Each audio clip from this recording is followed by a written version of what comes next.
jobs. Yeah. And so I taught math and have coached a variety of things, mostly football and softball, but back in the day, tennis, basketball. Lacrosse is new to our area. I don't know much about it, but we're finally getting lacrosse in the Midwest. Yeah. Yeah, and it's coming on strong. We have a lot of our football guys and gals, not football, but a lot of gals are playing lacrosse and guys. So it's really starting to come on strong. Now, where do you live specifically? Are you familiar with Milwaukee? I have my roommate from college lives in Delafield. That's all I know. Delafield is west of Milwaukee. Okay. And Milwaukee is just north of Chicago on Lake Michigan. If you were to drive from Chicago to Green Bay, you go through Milwaukee and through our community. We're the first community north of Milwaukee. Okay. On Lake Michigan, it borders Lake Michigan is to our east. Okay. And we're a large land-wise community with not a huge population. Okay. So suburban type school district, relatively affluent, great achieving families, and expect achievement from their kids in the classroom and on the athletic fields.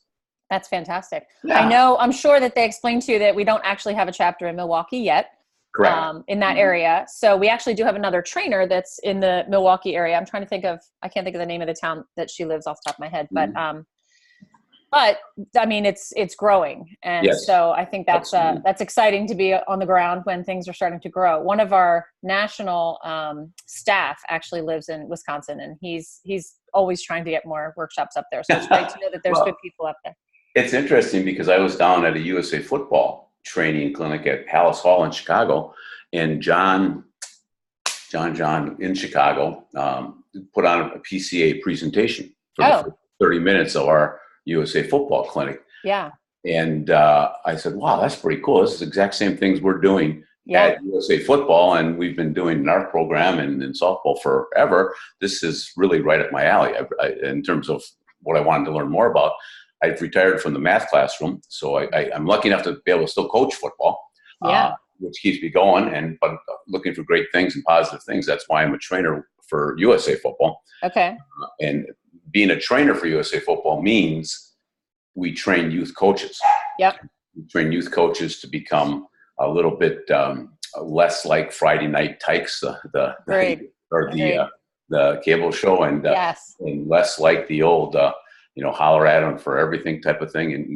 And a huge part of this year's curriculum new is teaching the child, recognizing we're dealing with young people, not young adults, and then talking in the fashion that they understand and how they need to be talked with. And when criticism sandwich, which I just call a sandwich, down the way is something that is part of our curriculum, much like it is part of the PCA curriculum. Mm-hmm. It's kind of fun because I use that in the workshop with the coach. Oh, that's great. Talk about, and then if you start with something negative, you're going to turn everybody off. Or if you start with something positive, then correct. In fact, I would call it a correction sandwich as opposed to a criticism sandwich. Yeah. Same thing, but feedback sandwich. I've heard them called feedback sandwich. Yeah, exactly. But comparable situation, I think is kind of how I look at it. Yes, that's excellent. Yeah. Well, I'm excited for you to get started. It looks like it's probably just going to be me, myself, and I here with you. But I can be as many coaches as you'd like me to be. So, treat this as if it were a real workshop. If you've got a room of 20 coaches and you want us to get into groups of 4, just go through the motions. I've done hundreds of these and hundreds of them live. So usually what I try to do is if you ask me a question, I'll give you an answer that I would think a coach in your workshop would actually give you. Not trying to, sting you or push you, but sometimes there's things that trainers say that I might say, in a workshop, somebody's going to give you a little pushback on that one. So pushback is fine. And nothing wrong with that. I mean, I think it breeds a good discussion and good conversation. I always say that at the beginning of my workshops, please challenge me, push back. If you have, a disagreement, let's talk through it, because this workshop, I always say the workshop is for the coaches. It's not for me to sit here and tell you how great you are. It's for me to help make you better. So whatever we can do with that. All right. So David, you're on. You can control the PowerPoint however you see fit. I can. And you again, see it, we're good. Don't feel like you have to be married to every slide. If you have a story or engaging activity that is more impactful than clicking through a slide, by all means, skip over it.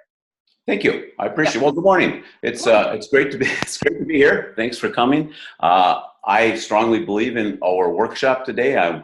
going to share with you some of the things that I think make this workshop special. I'm not the expert. I want to learn from you, like I hope you can learn from me. I think it's valuable if we can do that together. But let's first start, because I want you to get signed up with PCA. If you would take out your cell phone, if you haven't already signed up, and you can see on the screen, text the following information to the number at the top. Please include everything exactly as it's on the slide below so that you can get signed up, because then we'll have you in our database and you'll get all kind of good information about PCA and helpful things to help you down the road. This workshop today is designed for you and I to get better and to become, both of us, better coaches of young people. So I'll give you just a moment to do that, and then we'll get started. While you're doing that, I would ask, why don't you, as you're typing in, why don't you stand up? If you're a high school, yeah, please stand. If you're a high school coach, generally speaking, have a seat. Okay. Thank you. You're an great. Get some exercise. Get me up and down. I love it. Exactly. If you are an elementary school coach, have a seat. I am that as well. I will sit down. Excellent. Well, thank you. So the people remaining then would be middle school coaches. And I think we need to give these guys a big round of applause, because middle school coaches who, I taught middle school one day, and it did not go very well. So I'm exceptionally envious of middle school coaches and what they bring to the table. They are great people. They really are. So our goal again today is to make all of us better dealing with young people. And we're going to have a lot of things that I hope for you to take away. And so I'm reminded of a story that I actually heard just this weekend, believe it or not. It has to do with the minister who started his service with 4 mason jars. And in mason jar number 1, he had some alcohol. Mason jar number 2, cigarette smoke. Mason jar number 3, he had some chocolate syrup. And mason jar number 4 was filled with some rich soil. The minister took 4 earthworms and put 1 in each jar and closed up the jars and set them aside. After the service, he brought the 4 jars back out, and of course the earthworm in mason jar 1 with the alcohol had perished, as had the earthworm in mason jar 2 with the cigarette smoke, as had the earthworm in mason jar 3 with the chocolate. But obviously the earthworm in mason jar 4 was flourishing and doing well. So the minister asked the congregation, well, what is the lesson here? And we can kind of, we've got alcohol, we've got cigarette smoke, we've got chocolate, and then we've got rich, fertile soil. An elderly woman in the front of the congregation waved her arms. She had the answer. She had the answer. So the minister said, yes, what's the answer? And the elderly woman said, well, if you drink alcohol, smoke cigarettes, and eat chocolate, you won't get worms. There you go. And so that reminded me kind of our presentation, because clearly the minister didn't want that message. The minister had a different message. So as we go through today's workshop, I'll be giving lots of messages, but I want to wrap up at the very end. And by the way, we're going to try to finish on time, if not a little bit earlier. That's really important to me.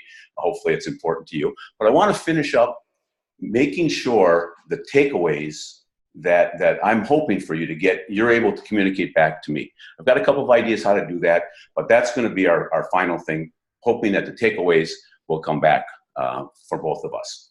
So let me start. All of you are coaches. I'm a coach. I've been coaching over 30 years in high school, mostly. And my coaching career has taken me through football and softball. So I've coached both men and women, boys and girls.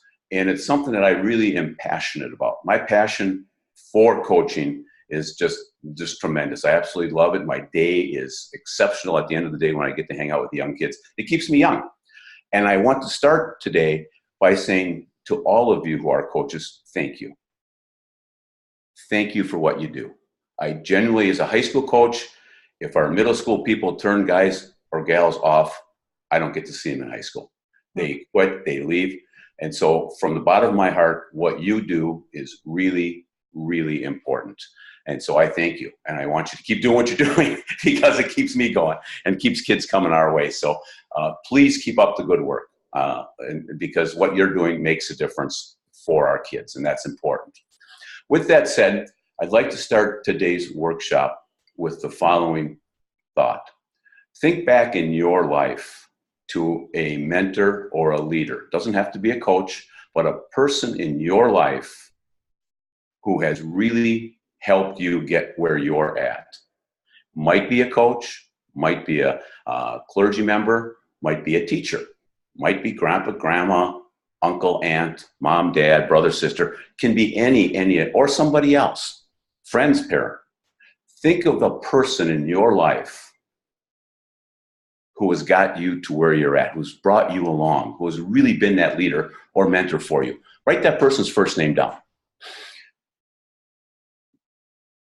Now take a moment and come up with a couple of words that describe that person, that person's behavior, why that person was a great leader for you. 2, 3, 4 words are fine. After we do that, I'd like to pair you up with somebody else and turn to a person next to you, because I would like you to take a minute only and just talk about that mentor. Talk about those words. Tell why that person was special. At this point, I let the workshop participants communicate with each other. Yep. And then the person who was listening, one person talk, one person listen. I asked the people who were listening, not the people talking, I asked them, well, please come up with please give me some of the words that you just heard from your partner describing her mentor. What are some of those words? And they'll come up with a lot of good words. They accountable, friendly, demanding, hardworking, they cared, they're humble. And we'll get a whole plethora of words, which we'll talk about just a little bit. Then we flip it and we let the second person talk about their mentor and come up with words. So now we have a dozen or so words. And we're going to get to this a little bit later in our presentation when we talk about legacy. And I'm actually going to close the presentation talking about legacy as well. But think of those words that are up here. And think about yourself when you go to practice every day, when you go to games every day. You just listed a person who was critically important in your life. As a coach, that should be a goal for all of us, to be critically important in the life of a young person. So I'm going to ask you, coaches, to pick 2, 3, or 4 of those words you just heard and write them down now under your name. Our goal being that when Mary or Joey in front of us, who we coach, grows up, in 20 years someone asks who their mentor was, we want that person to be you. We really want that person to be you. And again, as I said, I'm going to come back to this concept of legacy and mentor leader 2 more times today. Once in the middle when we talk about Herm Edwards, and once at the end when I'm going to close with a story about a letter I received from a young lady over 30 years ago. So with that said, let's dive into double goal coaching and coaching for winning and life lessons. That's our key today. That's what we really want to do today. So positive coaching. What does positive coaching mean? What is positive coaching? What's it all about? That's really our goal. Did I skip one? No, I didn't. Okay. No, you're fine. Yep. Okay. So that's what we want. We want to coach positively. What does that phrase mean to you? What does it look like, or what does it create for kids? Let's start with the top question. Anyone have an idea what the phrase positive coaching means? Just a short phrase. What does that mean? I'm just thinking of all the words I just wrote down about the person that I thought of. I mean, it's a supportive, caring coach that enjoys what they're doing and cares more about the kids than they do about the outcome or the skill of the sport. You hit the nail on the head. Absolutely, Coach. It's exactly what we're all about at PCA. Our goal is to create that atmosphere at the very beginning level. Our goal is to keep kids coming back. You know why kids quit sports? There's a number one reason kids quit sports, isn't there? What is it? I think you probably know. We don't want to say it, but they're not having fun, right? If they're not having fun, if they don't think the coach cares, if they don't think the coach is supportive, you know? Okay, so we have that idea of what it means. What does it look like? What does it look like when a coach cares? Well, I think you probably know what that means, right? Coach will get down on their level, maybe take a knee, look the young person in the eye, talk person to person, will listen to what the kid has to say. Listen. Do you remember that exercise we just did? What did you have to do when your partner was talking about their mentor? You had to listen, didn't you? Listening is a skill. It's a skill we all need to develop. I'm not a great listener at times. I need to work on it. All of us need to work on it. So that's why actually one of the reasons I started with that exercise, because I wanted you to practice listening.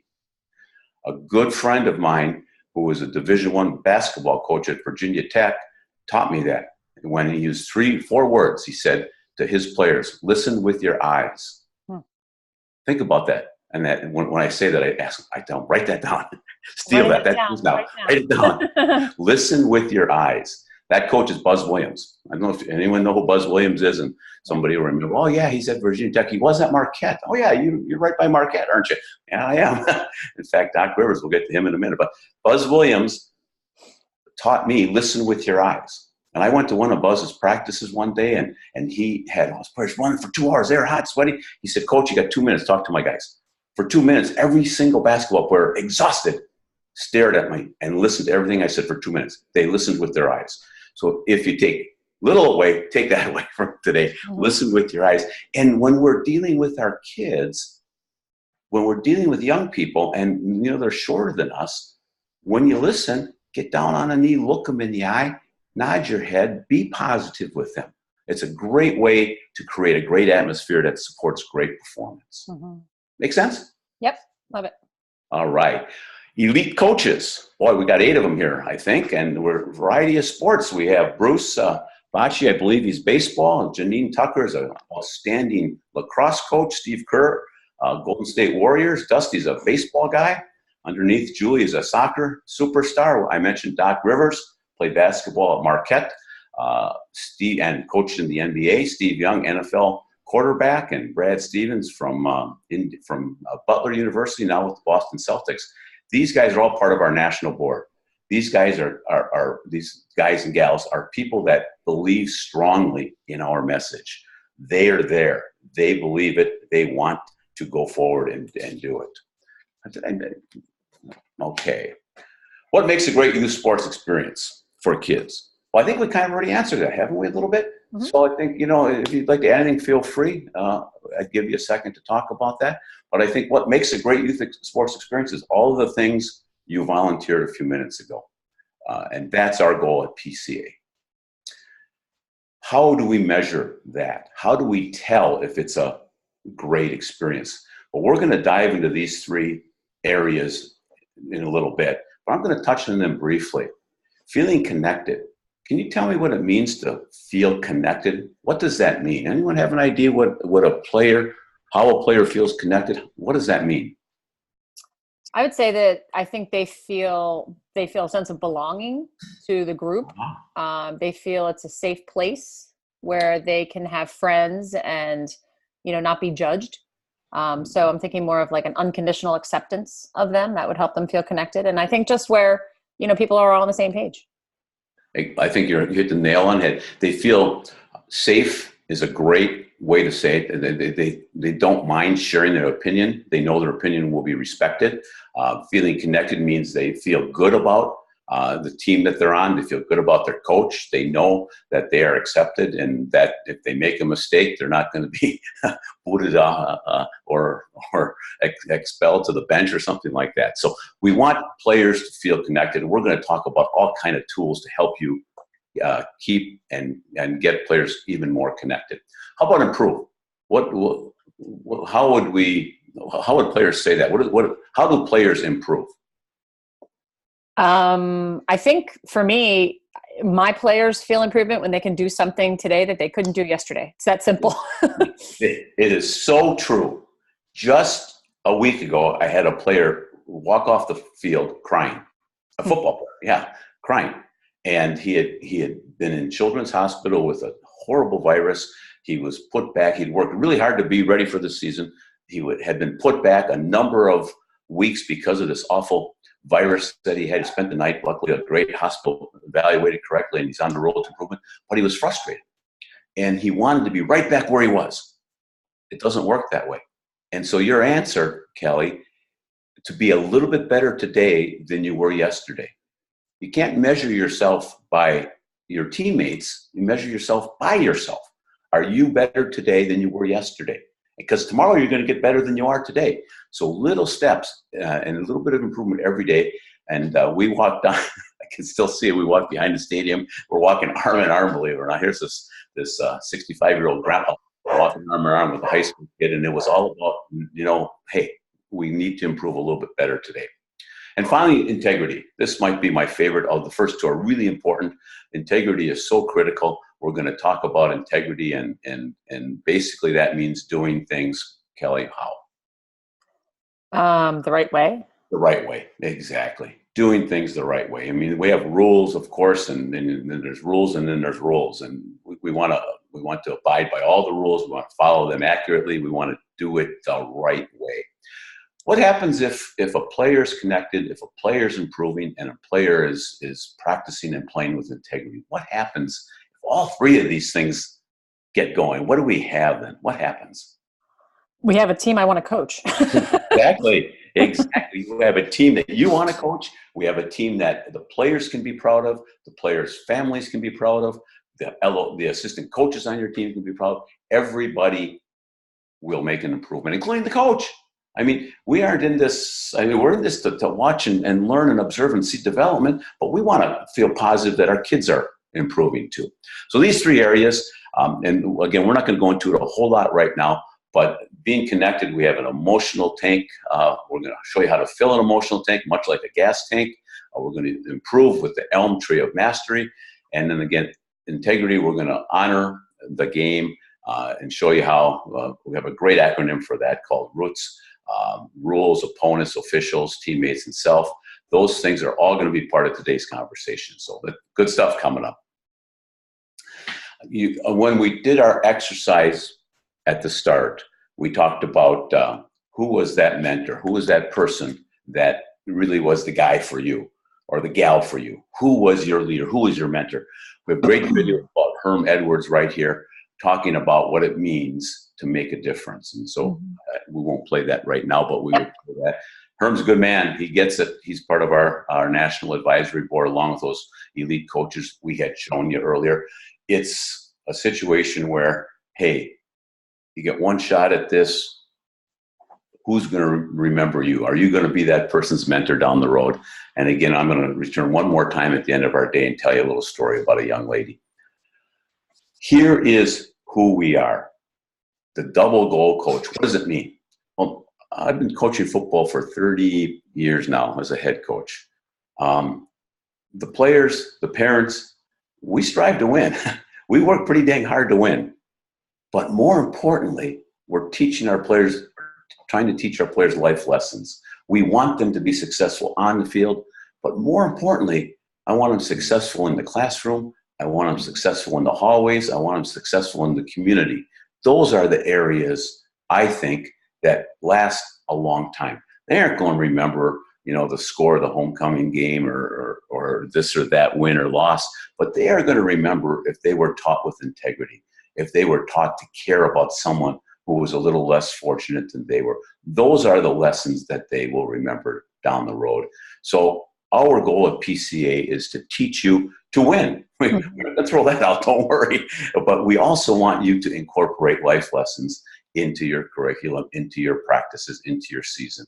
Teach kids about responsibility. Teach kids about integrity, discipline, attitude, all of the things that make for successful lives. The things you're going to learn here will help you down the road.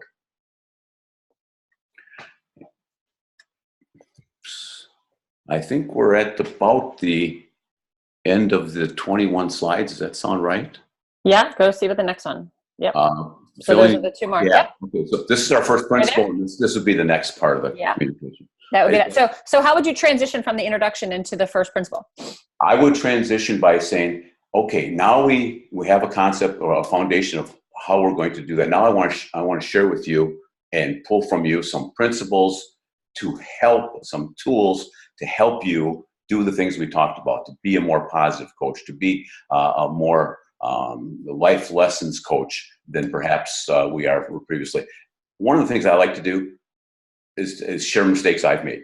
Mm-hmm. And I've made plenty.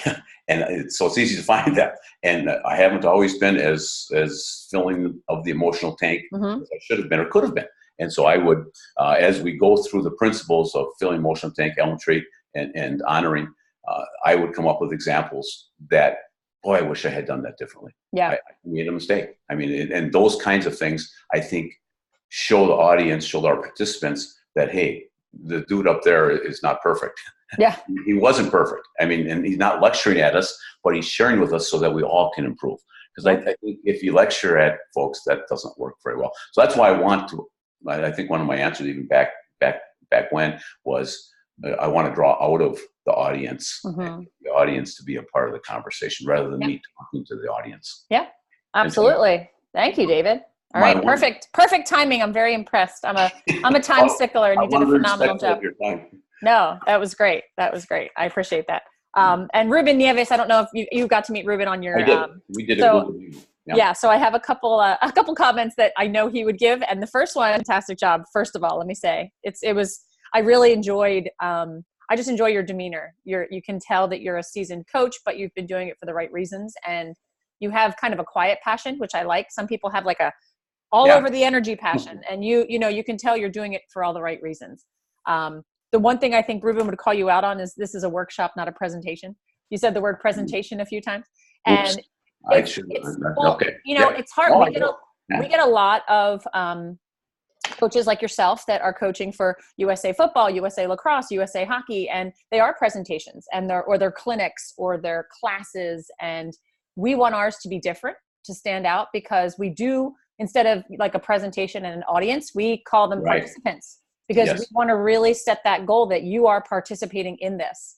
And we want you to get involved, and we want this to be about you. And that's one of the things that I think a lot of teams will say, well, we've had clinics in here. We've had all these soccer clinics. We've had all these people in here. What makes you different? And one of the things that does make us different is that we are going to have the coaches practice the tools that we're teaching them at the workshop. And it can be role play. It can be acting it out. It can be writing a practice plan. It can be talking about individual players and how specifically you're going to fill their emotional tanks. But it's just one of those things that, on behalf of Ruben, I'm going to tell you that he's going to call you out if you call it a presentation. Just warning you right there. But again, that was just a minimal. A lot of the things that you said, David, I really, really enjoyed. I think that you even noticed that your introduction is very strong. Can you hear me? You froze to me. Hold on. Can you still hear me? Can you hear me? I can hear you now. We must have gone off. I think my internet isn't the strongest. All right. No, we're back now. Yep. Okay. Okay. I think I was saying I will strike the word presentation from my workshops. Yes. Yes. Perfect. So I don't want Ruben to call me out on presentation. Yes, he will call you out on that. But again, I think one of the things that you noticed, you have a very strong introduction, and I don't think I would change anything about it. I think the only thing that I might change is the order of the slides that you have in there. And again, as you said, when you got to the slide that says what makes sports, I don't remember what the slide was right now, but whatever it was, and you said, I think we've already touched on this.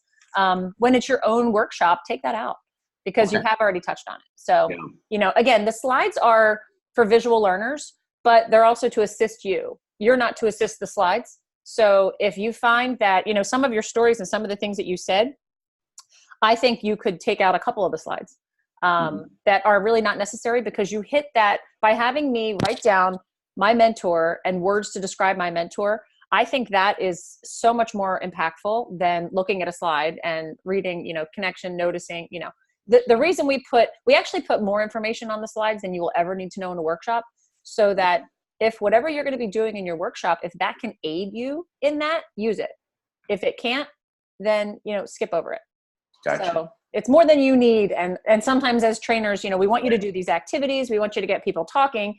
And then they feel bogged down, like, well, I still have 5 more slides. And we try to explain that the workshops aren't about the slides. The workshops are about the coaches. We're giving you those if you need them. They're there. We also don't want you to go rogue and go completely off script, because then when the following trainer comes a few weeks from then or next year and does the workshop, they say, well, this doesn't even look anything like the workshop I did last year. So there's definitely balance. I was going back and forth with the minister story, whether that's an appropriate introduction or not. I like it because it says what we have in our workshop, we want to make sure is taken away. Yeah. Whereas that doesn't always occur. Right. As teachers, we've been in lots of workshops where we sat there and it wasn't the best deal of the whole day. It was kind of, so I mean, and the teacher workshops are notorious for taking forever and not getting a ton of stuff. I mean, they don't have a great reputation, and that's what I want. So that's why I was so focused on the mentor and the things that mentors gave us, and that now as a coach, you're that person. Yeah. And so, in fact, I would end, and I'll just give you a real quick summary. The young lady who played for me said I was her father, and then she went on to explain why her dad wasn't a very good dad, and then share with the coaches, that's who you are. There's people on your team who you will be their father or mother, and you won't even know it. Right. I didn't know. I mean, I truly, Kelly, I did not realize that her father was the way he was, and that I was her father role model at the time.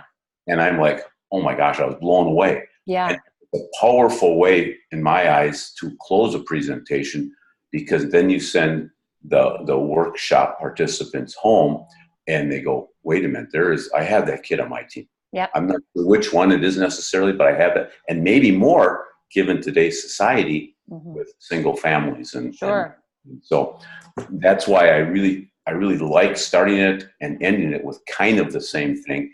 Giving tools in the middle and working the workshop is all powerful, but having them leave with something I want them to leave with is really important. No, agreed, definitely. You can actually stop sharing your screen if you want to too. Just if you, I'm not sure how to. If you go down to share, there's a stop share button. Yeah, try that and see what happens. Yep. Okay, there we go. Okay. Yeah. So, no, I thought that was great. And I really liked everything. I liked your 4-jar story. I thought that was great because, of course, we all know where you're going with that, and you didn't go there. So I thought that was really humorous. I enjoyed that a lot. I think, also you thanked the coaches, it was a very heartfelt thank you. And I think that means a lot. And I liked the phrase when you said, there's so many middle school kids that I don't ever get to see. And because most of the coaches that you're going to be in front of at this workshop are youth coaches, middle school and younger. And it's really great for them to hear from a high school coach saying, man, how many great kids are you coaching? And they could say, oh, wow, I've got, half a team of just fantastic kids. Well, you'd like to see them someday. And it's really on them. So I thought that was I love that. I thought that was great too. And that is heartfelt. It is. I mean, it's true. I hear you. It's true. I started coaching high school again this year after taking a break for years. And there's girls that I know that played with my kids. Yeah. And they all of a sudden come out for the high school team, or they don't come out for the high school team. And I'm saying the first day of trials, where's this one? Where's that one? Where did they go? Because I coached them when they were 12. Right. And they say, oh, they quit in middle school. They didn't want to play anymore. And I'm thinking, they were phenomenal people when they were 12. Why are they what happened in middle school? It killed me. Killed me this year. I felt like calling them up saying, get back out here. Well, and you should. I know. A couple of them I did. I got the goal. I talked the goalie back into coming back. But beautiful. Yeah. Well, that just tells you the impact that the coaches have. Yes. What you just said, they didn't quit because they were no good or that they weren't having fun. For some reason along the way, they weren't having fun. Yeah, they weren't. Yeah. They weren't. I hear you. And that's why the middle school position just opened up again. And I was like, oh, maybe I should go back down and coach middle school again because I don't want to lose these girls. I'll just keep going down. Anyway, I thought that was great. I also liked how you were talking about just a couple of really powerful statements. As a coach, our goal is to be critically important in the life of the kids.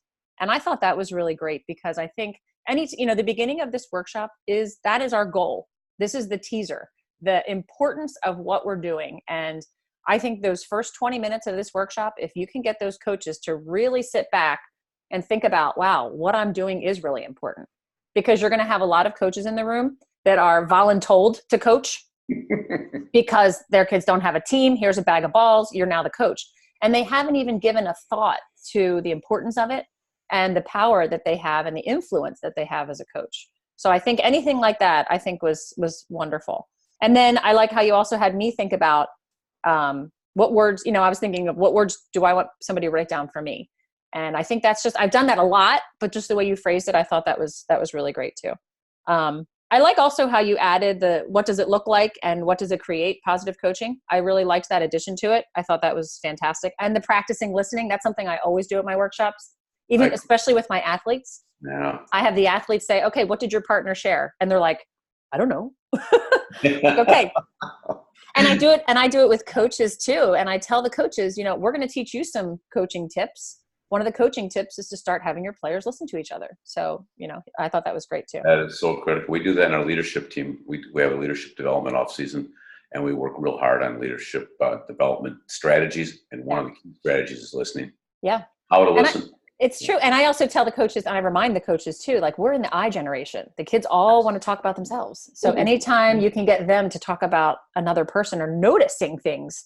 I mean, I always say too, as coaches, we want to be connection. We want to notice, but we want the players to notice and we want the players to connect too. So I thought that was great.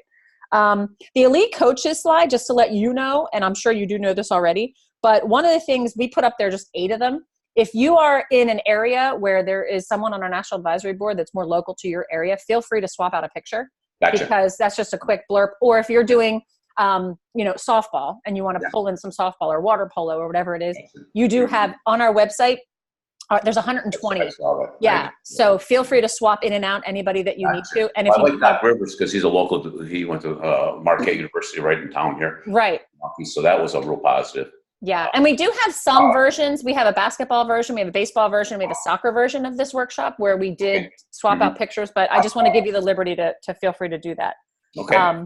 The other thing that I also like to do when I put up that picture, a lot of times that makes coaches kind of step back and say, oh, wow, like you've got some big names here. So you went through and kind of explained like this person, this person, this person. Ask the coaches who they know. Yes. And ask them, put up the advisory board pictures and say, now tell me some words to describe these coaches and players and mentors. And you're going to get successful, champion. You're going to get all these really powerful words that lead really smoothly into, we are about winning. Sure. We're not Steve Kerr. He's got a few wins under his belt. Maybe, just maybe. He's the one advising us on what we're sharing with you. And I also tell coaches too, that they're active. It's not just a board. We don't pay them. They actually pay us a lot of times.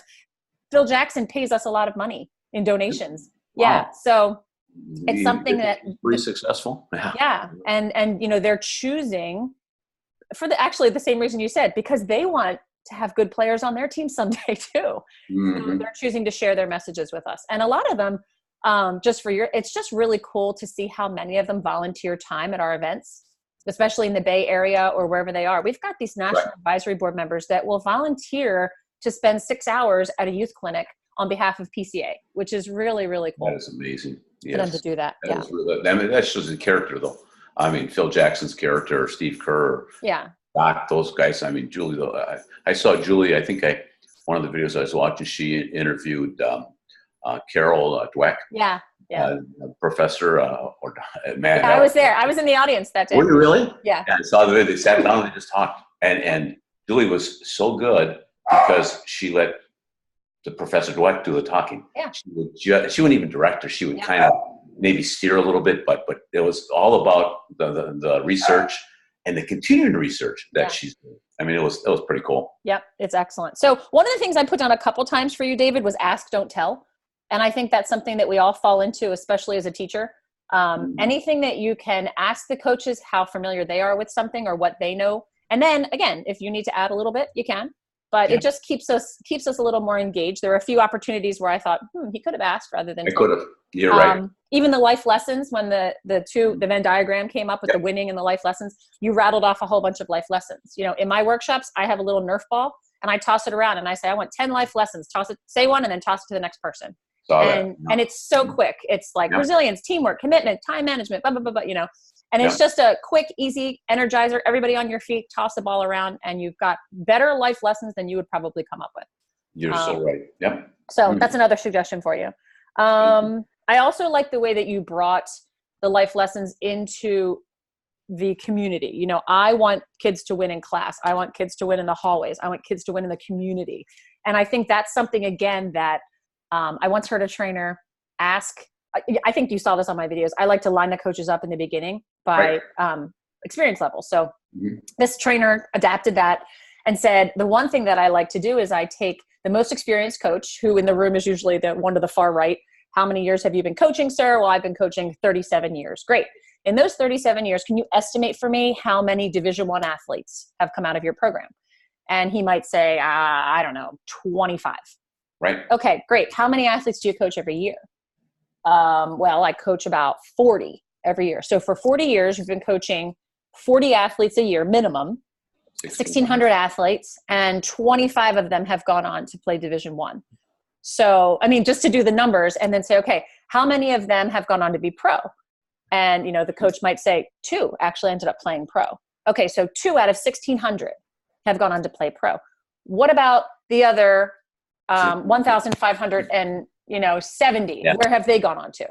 And he said, well, they've gone on to lead really productive, you know, think about that. The other 1,500 and some that you've coached, where are they now? And wouldn't you love to know that what you've taught them on the field is going to help them be successful in their lives, whatever, you know? So just look at the ratio here. Are we coaching? Sure. We subconsciously coach to the elite level, Division I. This is my goal, to get these people up there to this high level. But the majority of the kids that you're coaching are not going to get there, but they are going to be winners in their community, in their life, in their marriages, in their careers. So I just thought that was a really neat, when I heard a trainer say that once, I was like, I really like that. That is really cool. Yeah. It's just to think about that, like, wow, out of 40 years I've got, and he was really proud of the fact, I got 25 Division I players. I'm sure you have, but you've got, but how many players 15, have you? 1,575 that were not. So where are they? So anyway, so David, I'm excited. I think you're definitely, you know, on the right path. I think when you get live people in front of you, obviously the energy is going to grow, which is fantastic. I would love to schedule the next demo for you to do of one of the principles. You can choose whichever one that you'd like to do. You know, if you want to just go right ahead and do E-Tank, that's fine. The principles are set up differently in that it is sort of an explanation and the research behind. I always say they're in 3 parts. The explanation and the research behind the principle. And then it gets into what the principle actually is, using a scenario to connect the principle to the coaches. Like, hey, this is why you would use this scenario at your practice. And then the last part of the tools. And I'm going to challenge you to try to come up with creative ways to have the coaches actually practice the tools in the workshop any way that you can. And I've got, you know, different video examples that you might have seen, but we know that coaches will try new tools. Old dogs will use new tricks if they feel comfortable. Yeah, I saw the basketball miss the basket. Yeah, I mean, anything like that. I mean, I even had the last and I'm always trying to come up with new ones. The last workshop I just did last week, I had a bunch of high school coaches at a very elite high school. And I had someone come up and they were on the new high school juggling team that was starting this fall. And they had to juggle 3 tennis balls. And I had a coach, one coach on one side that was the scoreboard focused coach, one coach on the other side that was the mastery focused coach. And they had to coach that player through the lens of being scoreboard focused or being mastery focused. And all the people that were watching, all the coaches in the room, were taking notes as to what did he say that went well. And you know, I purposely said in the room, who here knows how to juggle 3 tennis balls? And I had 2 hands go up. And I said, okay, you're the coaches. And someone else that is not, you're the player. And so it was great. I got somebody up there that had never juggled before. And, you know, they were dropping balls all over the place. But it was really cool to be able to see this scoreboard focused coach going, come on, what are you doing? I just showed you that. What are you thinking? You can't even catch a ball. What, you know, just being really just difficult and tough. And you could just see him freezing up. And then I said, okay, stop. Your turn, coach.